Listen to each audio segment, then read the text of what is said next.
saying that last. Ladies and gentlemen, welcome to today's episode.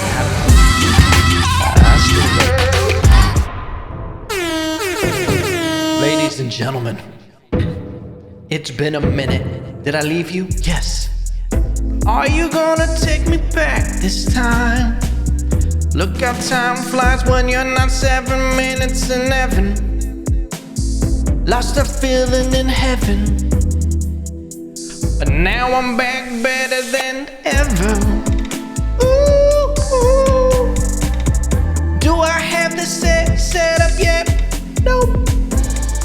But that don't fucking matter.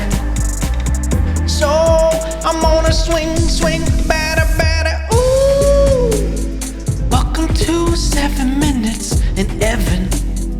We are back again, baby. In the new studio that ain't set up yet, but doesn't matter. Yep. Cut it off, ladies and gentlemen. Welcome. We have been gone. If you've been listening, I don't know what the fuck you've been listening to. Better not be cheating on me with other podcasts. Okay? You know better than that. You know I get jealous. Okay? If you went for 7 minutes inside someone else. Just kidding, kids. Do your thing. Listen, that's the beautiful thing about podcasts. You leave, you go do something else for a while, then you come back and you pick up where you left off, all right? Shit looking weird in here. If you're watching the video, listen, the studio is not set up yet. It is what it is, and we're going to get it set up, all right? But the beautiful thing, it just looks like I'm in Riddler's lair right now, okay? That's what it is, some weird kryptonite place where I just have a green light in the back, and it is what it is. Okay, I'll never apologize for trying to do something. All right, it's been a minute. I think it's been 2 weeks without doing a podcast, ladies and gentlemen, and your boy is ready. Okay, ready. I was thinking about it, and it's been too long. All right, we are back, fully charged. If this is your first time to the podcast, welcome. We get really weird. All right. And we're going to get into some things, all right? What's been happening over these past 2 weeks? Your boy's been moving, all right? Listen, no one tells you this when you're a kid, but moving fucking sucks, all right? I thought because I was moving from Texas to Texas this time, it'd be easier. It was, slightly. Here's the thing about when I moved from California to Texas, okay? I had to load everything into one truck and do that move. So it was a lot of cramming stuff, throwing away stuff, but I got it done in one trip. Thing is, when you're doing multiple trips and you're on the third story of an apartment complex, getting that bed down is rough. You gotta fold that bitch up like a burrito, okay, and throw it off and just pray. Halfway down, you're finding a new god to pray to just to try to get some extra protection. A little bit of insurance on that shit. What? Hey, DJ. Don't even know what that is. All right, enough of those. Listen, we moved over like a 6 or 7 day period. Things that could have gone wrong were going wrong. Listen, I'm thinking about putting out a video on how to buy a house if you are an entrepreneur, self-employed, something, because I found no guidance online going this route of being self-employed and having to verify shit. And just the troubles of buying a house when you're closing, title, escrow, all that shit. They kept delaying it. Your boy almost spent Thanksgiving in an apartment. Truth be told, I did spend Thanksgiving in the apartment. We were supposed to be moved in on originally the 10th, got moved to the 18th, and then we made it in on the 24th. And honestly, I'm just happy to be in, all right? Feels good. Went like a week and a half without internet. That'll change a man. All right, you go a week and a half without internet, it'll change a man. Got you thinking about life, what's important and shit. And I'll be honest with you, you know what's not important? A lot of social media stuff. It's weird, the whole landscape of social media. We've been down this rabbit hole before. But ladies and gentlemen, we are currently in the process of setting up this studio. Your boy is back in a workspace, a space where you're not going to hear the echo of a living room of laminate floors echoing through the distance, because I'm just, from where I was recording the podcast before, your boy was looking at a wall to my right. I had the kitchen and the other door, the bedroom right there. I saw it all. I could see the fucking wasp bullying me from the side on the patio. But now we're back in a space where we're going to start building this out. And it's just going to keep leveling up, baby. It's just going to keep leveling up. What happened while we were gone? Some things I wrote down. I saw a laundry washer commercial, a commercial for a washer and dryer, a video ad for a washer and dryer that had braille on it. It was a video ad specifically talking about braille and showing braille. Who's that commercial for? All right. I would love to see the marketing department of that talking about the effectiveness of that video. Yeah, let's do a video ad showcasing braille. Who's the demographic? Blind people. Well, how are we going to show them this? With a video. Genius. Hey, maybe save a little bit of money. Just air it on the radio. All right? Air it on the radio. Another thing I wrote down. Black Friday is a sham. Black Friday is going to be one of those things in history where we remember it as the good old days. Black Friday used to be something you could really snag some deals. I was waiting. I always loved just waiting till Black Friday, and then I buy a bunch of stuff that I've been kind of saving. Like I've been like, nah, I'm gonna wait till Black Friday. If it's within a month or 2 months or 3 months, I'm like, let me see if Black Friday has some deals. So I'll be patient for that many months. This year in Black Friday, here's a little tip for the people who shop on Amazon. Go to camel.com, and then you copy and paste the link that you were going to buy something on Amazon, and it'll show you the price track history for like 5 years back. So you can see an item, what it was. And everything on Black Friday, they skyrocket the price up the month before.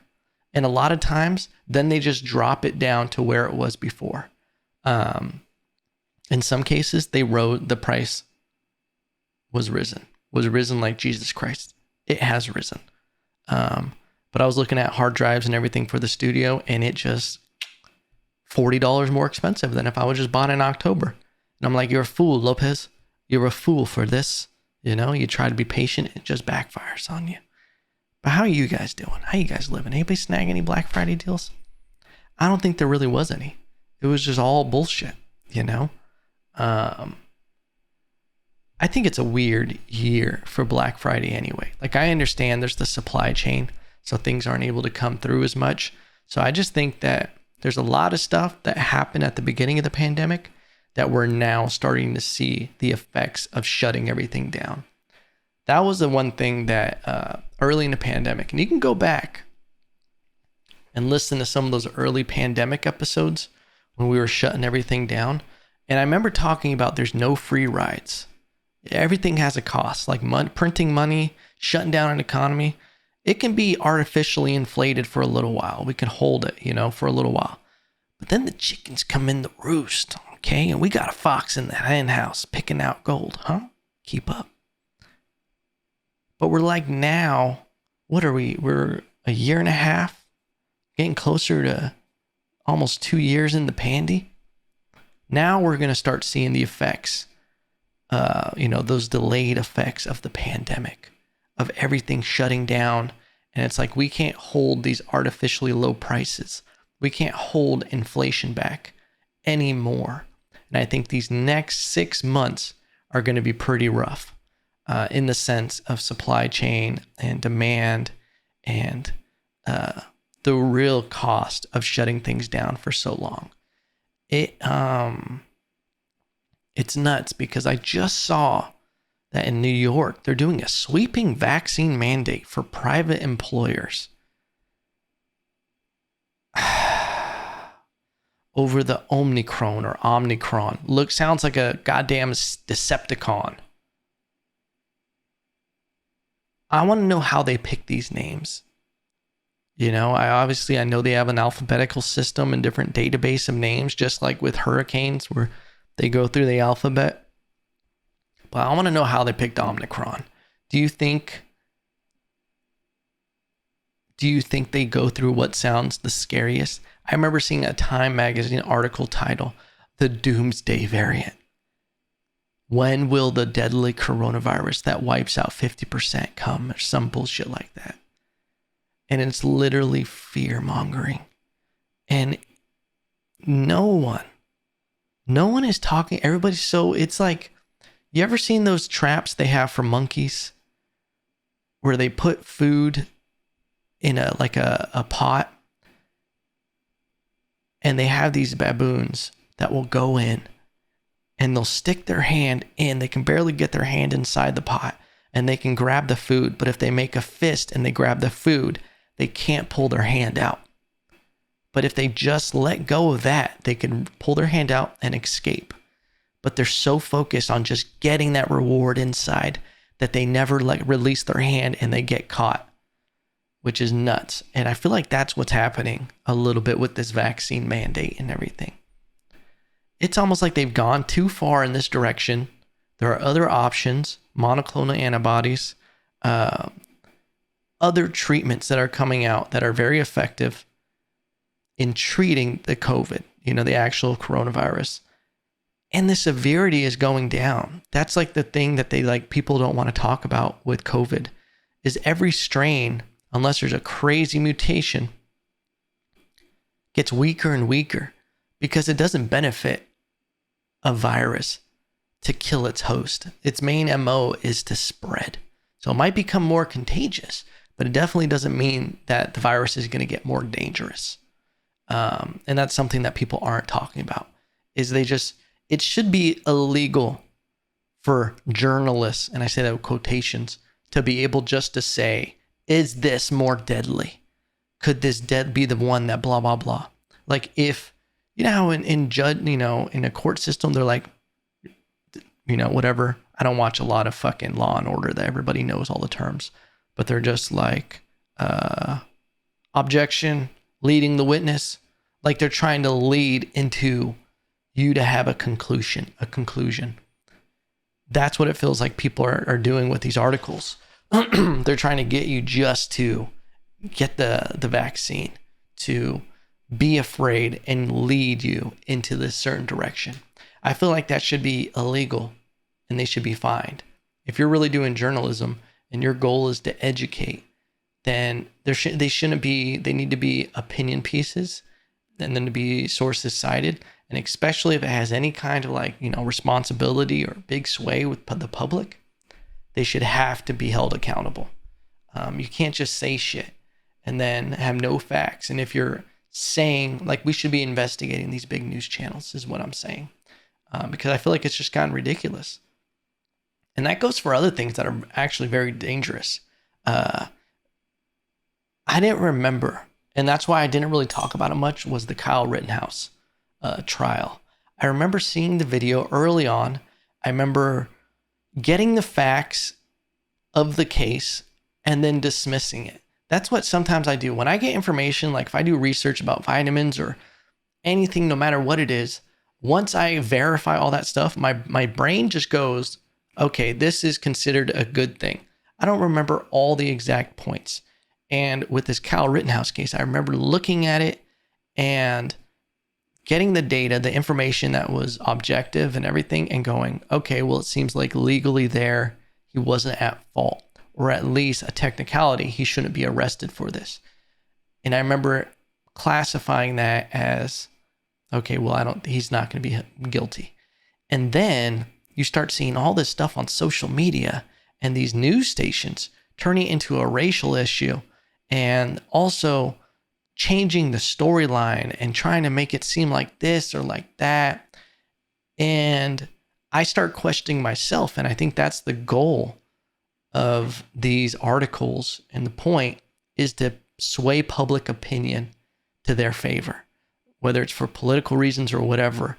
And then you start, questioning that. And then I finally, I'm just like, I don't know what, the thing was. I thought I remembered it a certain way. I don't remember it being that, but then I also didn't follow it too much. And then when the verdict comes out and I'm seeing people so angry and people spewing all this shit. And the thing that pisses me off And I don't engage. I let people, hey, if it doesn't affect me and you're not just doing direct violence or, hurting other people, which now you're getting into a gray area where is public opinion, swaying opinion with lies, considered hurting other people, even on a level of people on social media. I usually stay out of it. I don't care to argue with people and their stories. I don't need to prove anybody right. I don't need to prove anybody wrong. It's a waste of my time. But then I go back and just to clarify my own belief and ideas about the verdict, I look at it and I'm like, oh, this is nuts. This is nuts that so many people believe this was racially charged just for the silly reasons that his victims were white. Like that's what was also weird. And I think a lot of people, when I saw people literally posting stuff about how racist this is and blah, blah, blah. And then I saw people comment, his victim wasn't black and everything, because they were saying something about how black people get killed and all this stuff and blah, blah, blah. And then I just see the post get deleted because the person's like, wait, what? Oh. And it's like, man, can you believe how dangerous that is to just be posting that someone should be getting life in prison and that their freedom should be getting taken away or the death penalty? And this is your opinion on it when you just haven't educated yourself at all on it. It's pretty nuts. But that's just one situation where the bigger point I was making is about these news stations and being held accountable for their opinion pieces. Like it needs to be clarified. And I feel like, and this is the thing, is people do go over after these news stations and these websites, and they add a disclaimer at the bottom, a retraction, updated, but they leave the headline, the clickbait, and all this stuff, and nothing is ever done. And I feel like there should be a point where these people are held accountable. Is all the point I'm making.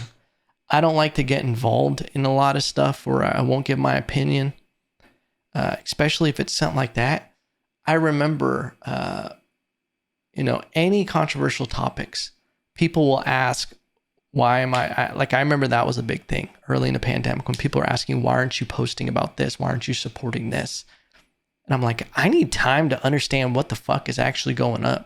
I don't need to join this mayhem and this emotional response. That was something that I'm actually actively working on, is getting better at not reacting with my first emotional response when things happen. What is that quote? He who is slow to anger is blah, blah, blah. Yeah, you can see I really remember the quote really well. But basically, I'm trying to stop my natural reaction, and I think that's one of my faults, is that I'm quick to anger. I'm quick to just have a response, an emotional response that if a few hours go by or even 10 minutes go by or 5 minutes, I don't respond that way. I think of, okay, well, before we allow this to be something that upsets us or, causes an issue, take a second, give a neutral response. And then once you calculate a better thing to say, do that. I think that's important. It's important. Ladies and gentlemen, dude, you know what I did see? You know what I did see this weekend? Fast and Furious 9. Okay, listen. I'll be honest with you. They know how to make a movie. And it's so ridiculous. All right? Vin Diesel is the most ridiculous person I've ever seen in my entire goddamn life. And I love it. Okay? He's obviously made this franchise to where it is. Have the movies, obviously, after Paul Walker. I think Paul Walker was the glue of the entire Fast and Furious franchise. And, I don't think they should have stopped after he passed away, and they're like bringing his honor into it and everything. And I think that's great. But there's no, in it. He was, I think, the gold nugget in that franchise. But they do something, and it's like, because I like the story that they told in Fast and Furious 9. They brought like Dom's dad into it and everything, and it brought you like, and his brother, and it brought you like this emotional side of it and this history, which I actually really liked. They had JD Pardo play his dad. Shout out to JD. Shout out to Mayans. Listen, if you haven't seen Mayans on FX, Go check it out. Sons of Anarchy spinoff about the Mayans in Mexico, right on the border. It's phenomenal. It's a great show. Also, if you're not watching Yellowstone, go fuck yourself. Yellowstone is the best thing on TV right now. All right? The best thing. Anyway, where were we? Fast 9. They do some things in those movies that are insane. And it sounds like Vin Diesel is, because he produces it and everything and kind of writes and directs it. It sounds like he's a little kid that just wants to do certain things. And he's like, I want 20 men to attack me. And I want them to be beating me up. And I'm on the ground and I'm blocking punches and kicks like this. Like he's just like, poof, poof, poof, not a scratch on him. And then this motherfucker starts beating up 20 people and then pulls these chains down and makes an entire floor fall out. And then they fall in the water. He gets knocked out, still not a cut on him. And they do this flashback. But here's what's crazy. It's not the cars going to space that does it for me. It's not him, hitting an old bridge. They fly off the cliff. He manages to hook his car in a chain, and then the chain flips around and the car is able to land on the other side. It's the disrespect and suspension of reality that they want you to take for this flashback that he has. He pulls these chains down. He breaks this whole floor level that was like a higher level above this water. Then he falls in the water, unconscious. And then he has the audacity to have a 6-minute flashback. The man should have came out of the water a vegetable, which the way they might have pulled this off is he might have gone into it one already. This is fucking Vin Diesel acting. He's just like, family. Like that's maybe what the whole thing about Fast and Furious is there's no brain activity in Vin Diesel's head. And the entire movie is just move family. No family. I live my mile. I need a 10-second car. It's actually a mind-blowing moment because that all makes sense now. There's nothing stronger than family. There was one cool line. They were like, family. There's nothing stronger than family. But when that family falls out, there's nothing more dangerous. We're in smack dab in the middle of the holidays. You guys know what the fuck I'm talking about. Ain't nothing like the holidays for stirring up that family drama. Everybody's got it. Everybody's got that shit. Isn't it weird that everybody has family drama? I've never met a family, maybe a fucking Blue's Clues family, that just didn't have some weird drama. If I met a family and they were like, nah, everybody in our family tree loves each other, I'd be like, oh, you guys serial killers? Oh, you're serial killers. That's why. Okay, cool. Oh, you're robots? Oh, everybody has drama. I think the thing is you just don't get involved in it. You just stay out of it. You just live your life and you just go, I think what fucked up the generation before, and I give a lot of credit to this generation of people, these young people especially, is they're starting to break family shackles, if you will. That whole idea that blood is thicker than water, that, friends, friends are like a dollar in your pocket, but family are forever. Dude, I'd fucking, if I'm in a store, I'd rather have $1. That's just sensible. Okay? But it's fucking toxic family members that probably made up those quotes. Be like, hey, blood is thicker than water. There's not really a joke there or a point to that, but you know what I'm trying to say. We'll talk about this real quick. This was news that came out this morning. Jake Paul and Tommy Fury. Tommy Fury is the little brother of Tyson Fury, heavyweight champion boxer of the world. Phenomenal boxer. Phenomenal. Jake Paul, to his credit, he was going to fight Tommy Fury. Tommy Fury is apparently injured in some way. He can't fight. And I was actually looking forward to that fight because Tommy Fury is a great fighter, a good fighter. And it was going to be a real test to Jake Paul. And here's the thing, Jake Paul, shout out to Jake Paul for willing to take that fight. And you can't really hate on anybody who's willing to step in the ring, the cage, jiu-jitsu mat, whatever it is, any kind of situation that you put yourself where it's uncomfortable. I don't give a shit what it is. I respect it. Whenever you get out of a comfort zone. And so a lot of people do that with their job. So it's not just sports. Some people put themselves in dangerous situations for a paycheck, and I respect it.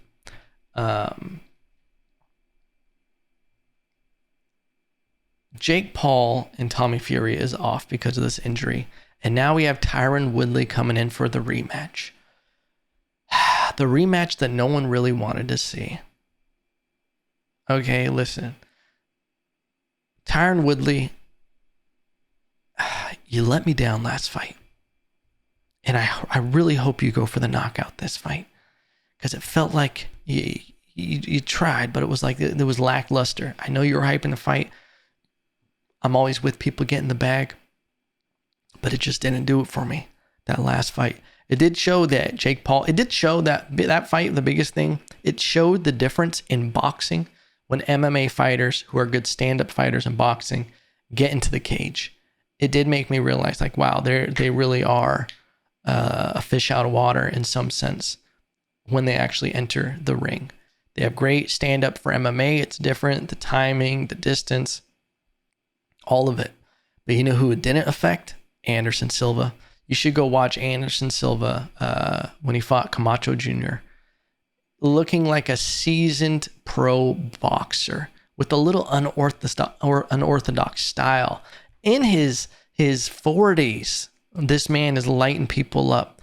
And it makes you realize that maybe Anderson Silva should have got out of MMA 5, maybe 10 years ago. He could have crossed over and probably been making insane paydays in boxing. Would he have been the same legend in MMA? Maybe, maybe not. I think if he had gotten out when he first lost the title, he switched over to boxing, he could have had a great boxing career. He's still on point to make a lot of money and to do his thing boxing. But yeah, this Tyron Woodley, Jake Paul rematch, it's happening in a couple weeks. There's not a lot of time to train for it. But we'll see what happens. I'm hoping Tyron Woodley gets the knockout, gets the win. You know, good for him. I always just love people making money. And shout out to Jake Paul. Listen, in the time of entertainment and everything, you have to respect people who are willing to risk that embarrassment. He's not just fighting another YouTuber.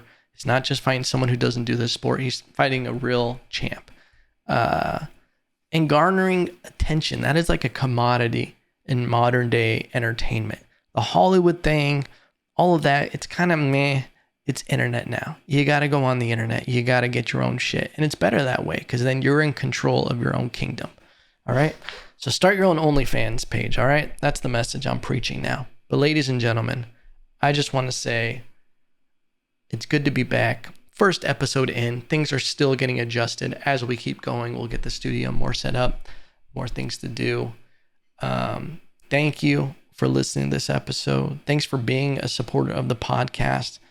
I missed you guys and I love you. And I'll see you on Thursday.